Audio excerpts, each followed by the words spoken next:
Good morning प्यारे बच्चों, मैं मुकेश कुमार जहांगीर आपके लिए कक्षा 12 के गणित में प्रश्नावली तीसरी लेके आया हूँ। तीसरी प्रश्नावली का नाम मैट्रिक्स। आप जानते हैं मैट्रिक्स जो आपके एग्जाम में 3 अंक की आती है, एक क्वेश्चन 1 अंक का और एक क्वेश्चन 2 अंक का। इस पर अपन बात करते हैं मैट्रिक्स क्या होती है, किस प्रकार से होता है। मैट्रिक्स में हमें इस प्रकार से पंक्ति चाहिए और स्तंभ चाहिए। मैट्रिक्स में पंक्ति चाहिए और स्तंभ चाहिए, यानी अपन ये कह सकते हैं कि समान संख्याओं या राशियों को इस प्रकार से लिखा जाए या व्यवस्थित किया जाए जिसको या तो आयताकार रूप में लिख सकते हैं, आयताकार या वर्गाकार। अब देखो आयताकार के बारे में अपन थोड़ा बहुत डिस्कस करें तो आयताकार का मतलब होता है सभी भुजाएं समान नहीं होती हैं, अलग अलग माप की होती हैं, यानी केवल आमने सामने भुजाएं बराबर होती हैं। और वर्गाकार का मतलब सभी भुजाएं बराबर। तो अपन इसको इस प्रकार से लिख सकते हैं कि जैसे मान लीजिए लिखूं मैं इसको 1 2 3 4 5 6। तो अब इसमें देखो ये जो बन रहे हैं ना, इसको बोलते हैं पंक्ति, इसको बोलते हैं पंक्ति। अब इसमें पंक्तियां तो 2 बन रही हैं, स्तंभ है वो 3 बन रहे हैं। पंक्तियां कितनी हुई, पहली पंक्ति दूसरी पंक्ति, स्तंभ कितने 1 2 और 3। तो इसमें स्तंभ तो आपके पास 3 है, पंक्तियां 2 ही, तो अलग अलग हो गया ना, इधर 3 है इधर भी 3 है, ये 2 तो इधर भी 2 है। तो इस प्रकार के विन्यास को तो आयताकार विन्यास होता है। और मान लीजिए मैं ऐसे लिखूं 2 3 5 6। तो देखो इसमें एक पंक्ति 2 पंक्ति, स्तंभ की बात करें 2 स्तंभ, 2 ही पंक्ति 2 स्तंभ। ऐसे विन्यास को अपन वर्गाकार विन्यास होता है। तो परिभाषित करें कि समान संख्याओं, मैं बोल रहा हूं आप लिख लेना, समान संख्याओं। अब वो संख्या कैसी हो सकती हैं, सम्मिश्र हो सकती हैं या वास्तविक संख्याएं। समान संख्याओं जिसको इस प्रकार से व्यवस्थित किया जाए जिसमें उन संख्याओं या उन राशियों, राशियों मतलब क्या है यहाँ पर, उन संख्याओं या राशियों को आयताकार या वर्गाकार विन्यास के रूप में लिखा जा सके, उसे आयु कहते हैं।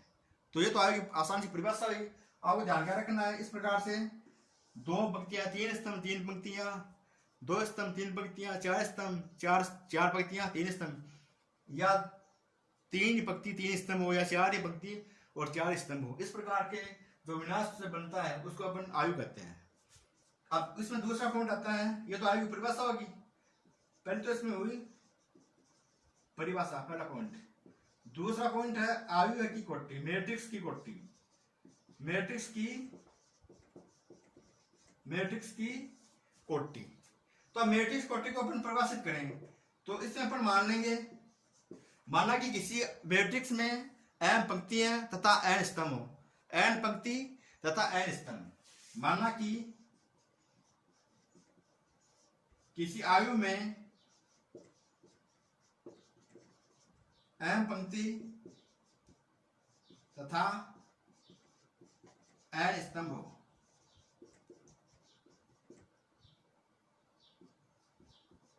तो उस आयु की कोटि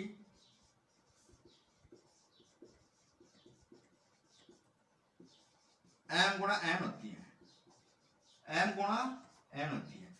जैसे मान लीजिए मैं कोई A1 AI मान लीजिए इसको,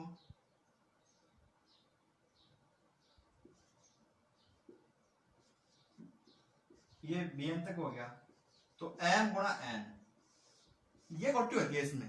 अब n तो इसमें हो गया, मैंने बताया था आपको पंक्ति, और n इसमें हो गया स्तंभ। तो इसको m गुणा n कोटि का आयु कहते हैं। अगर हमें आयु की कोटि निकालनी हो तो m और n को गुणा कर देंगे, वो आयु की कोटि हो जाएगी। अगर मान लो किसी क्वेश्चन में हमें ये देखा है कि एक क्वेश्चन में 12 आयु है, कि एक आयु है उसमें 12 अवयव है, 12 अवयव है। इन 12 अवयव को कितने प्रकार से अपन आयु बना सकते हैं, 12 गुणा 1। पहला आयु बन गया 12 गुणा 1, यानी 12 तो इसमें क्या हो समझ के पंक्ति और 1 स्तंभ। दूसरा हो सकता है 6 गुणा 2, 6 पंक्ति 2 स्तंभ। तीसरा 4 गुणा 3, 4 पंक्ति 3 स्तंभ। फिर 3 गुणा 4, और फिर 2 गुणा 6 और 1 गुणा 12। तो इस प्रकार से इतने रूप में 1 2 3 4 5 6 रूप में इस आयु को अपन बना सकते हैं अगर किसी आयु में 12 अवयव दे रखे। अब है आयु के प्रकार। पहला पंक्ति आयु। पंक्ति आयु ऐसा आयु जिसमें केवल एक ही पंक्ति हो, ऐसा आयु जिसमें केवल एक ही पंक्ति हो उसे पंक्ति आयु कहते हैं। ऐसा आयु जिसमें एक ही पंक्ति हो, ऐसा आयु जिसमें एक ही पंक्ति हो। अब पंक्ति का मतलब क्या हो गया, देखो इस प्रकार से एग्जांपल मैं बता सकता हूं 1 2 3। अब जिसमें देखो ये पंक्ति है तो उसे हम पंक्ति आयु कहते हैं। इसका दूसरा प्रकार है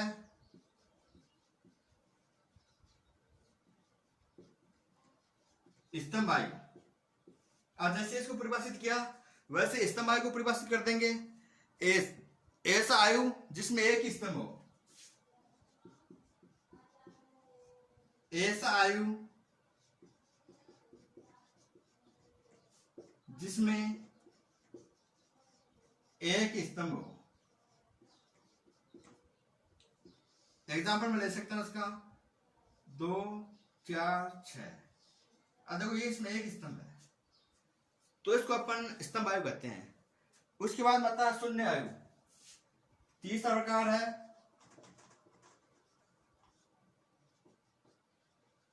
शून्य आयु है जीरो मैट्रिक्स।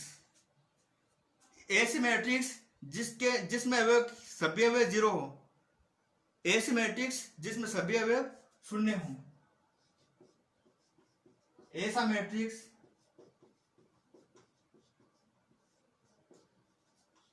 जिसमें सभी अवयव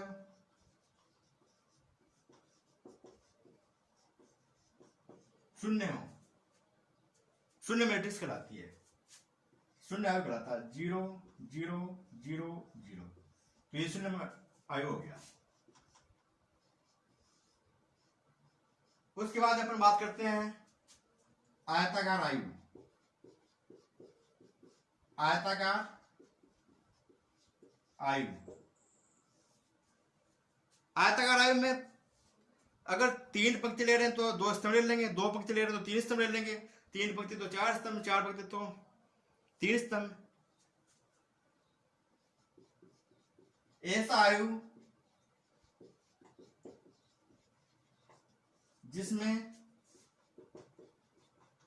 पंक्ति व स्तंभों की संख्या भिन्न भिन्न हो, स्तंभों की संख्या अलग अलग हो या भिन्न भिन्न हो, उसे आयताकार आयु कहते हैं। जैसे एग्जांपल में लूं 2 3 4 5 6 7। अब इसमें आपको मैं बता दूं इसमें पंक्ति कितनी है, एक पंक्ति 2 पंक्ति, 2 पंक्ति स्तंभ कितने हैं 1 2 3। तो 2/3 का आयताकार आयु होता है। अगर 3/2 आ रहा है तो वो भी आयताकार आयु है। इस प्रकार से अपन बात करें 6 गुणा 2 आ रहा है या 6 गुणा 1 आ रहा है तो वो भी क्या आयताकार आयु है। 3 गुणा 4 है या 4 गुणा 3 है। तो इसका मतलब सभी आयु आयताकार होते हैं, लेकिन आयताकार होते हैं। अगला टॉपिक है इसका, अगला प्रकार है वर्ग आयु। वर्ग आयु। अब अपने पास मान लीजिए आयताकार आयु है, अगर इसमें पंक्ति और स्तंभों की संख्या बराबर होती है तो वो वर्गाकार बन जाता है। यानी ऐसा आयु जिसमें पंक्ति और स्तंभों की संख्या, पंक्ति व स्तंभों की संख्या समान हो, स्तंभों की संख्या बराबर होती है या समान होती है। यानी अपन ये भी कह सकते हैं किसी आयताकार आयु है उसमें पंक्ति और स्तंभों की संख्या यदि बराबर कर दी जाए तो वह आयु वर्गाकार बन जाता है। जैसे एग्जांपल 2 3 4 5। तो यह वर्गाकार आयु है। 2 तो इसमें पंक्ति हैं और 2 इसमें स्तंभ है, तो ऐसे आयु को वर्गाकार कहते हैं। फिर इसमें विकर्ण आयु आता है, विकर्ण आयु। विकर्ण आयु, विकर्ण आयु को पढ़ने से पहले आप मुख्य विकर्ण देखिए। मुख्य विकर्ण क्या होता है? मुख्य विकर्ण, जैसे मान लीजिए कोई आयु है 3/3 का, मुख्य विकर्ण और विकर्ण आयु, इसमें वर्ग आयु चाहिए। इसमें कैसा चाहिए? वर्ग आयु, वर्ग मैट्रिक्स चाहिए। इसमें 2 3 4 5 6 7 8 9 0 ये है। तो इसमें तो पहला स्तंभ के ऊपर से इस तरफ से चलेंगे, तो ये जो अवयव आते हैं ना, इसमें 2 6 और 0, तो ये अवयव होते हैं वो मुख्य विकर्ण होते हैं। ये अवयव इसके मुख्य विकर्ण होते हैं। तो अगर हम विकर्ण आयु को परिभाषित करेंगे तो इसमें क्या होता है कि मुख्य विकर्ण के अलावा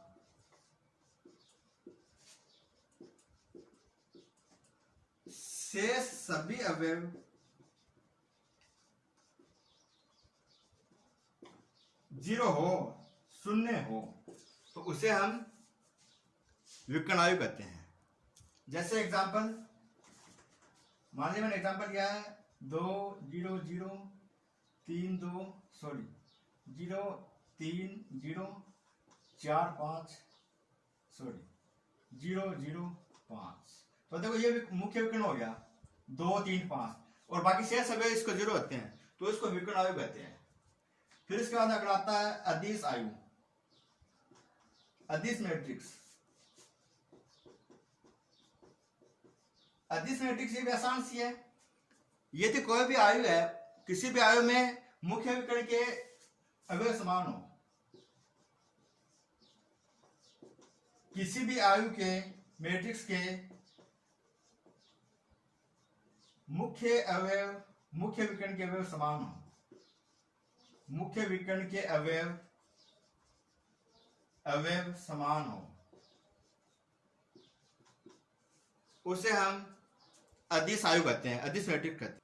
एग्जाम्पल की बात करें, जैसे -2 0 0 0 -3 0 सॉरी -2 0 0 -2, तो इसमें ये मुख्य विकर्ण हो गया, तो इसके सभी अवयव समान है, अचर आ रहे हैं, इसका अदिश है, इसलिए इसको अदिश मैट्रिक्स कहते हैं।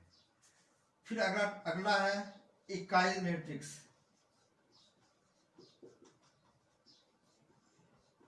इकाई मैट्रिक्स, अब इकाई मैट्रिक्स है वो विकर्ण आयु के अवयव एक हो, विकर्ण आयु कैसा हो? इकाई हो, एक हो, उसे इकाई मैट्रिक्स कहते हैं। विकर्ण आयु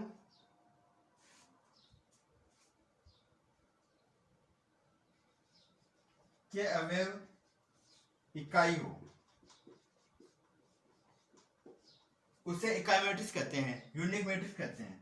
जैसे एग्जांपल 1 0 0 0 1 0 0 0 1, एक तो ये हो गया, ये 3/3 का क्रम है। इसके अलावा अपन ये भी दे सकते हैं 0 1 1 0 सॉरी 1 0 0 1, ये 2/2 क्रम का आयु, 2/2 क्रम का मैट्रिक्स है। इकाई आयु को अपन आई से दर्शाते हैं, तो बहुत से किस्मों में आएगा आई 2/3 का 2/2 का क्रम हो गया, आई 3/3 का क्रम हो जाएगा। तो इस प्रकार से इकाई मैट्रिक्स हुआ। अब इसमें एक त्रिभुजाकार और बच गया, तो इसमें देखिए लास्ट है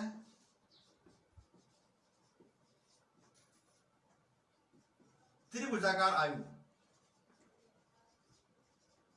इसमें 2 पार्ट है, एक तो ऊपरी त्रिभुजाकार आयु,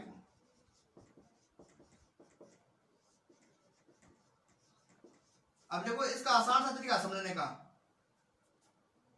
सबसे पहले अपन मुख्य जो विकर्ण आयु होता है वो बनाएंगे।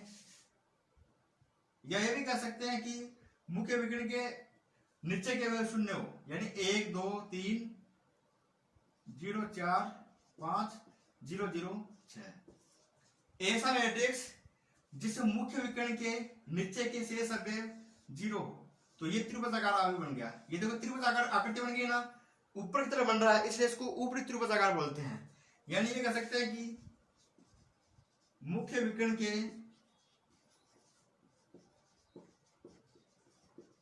नीचे के सभी अवयव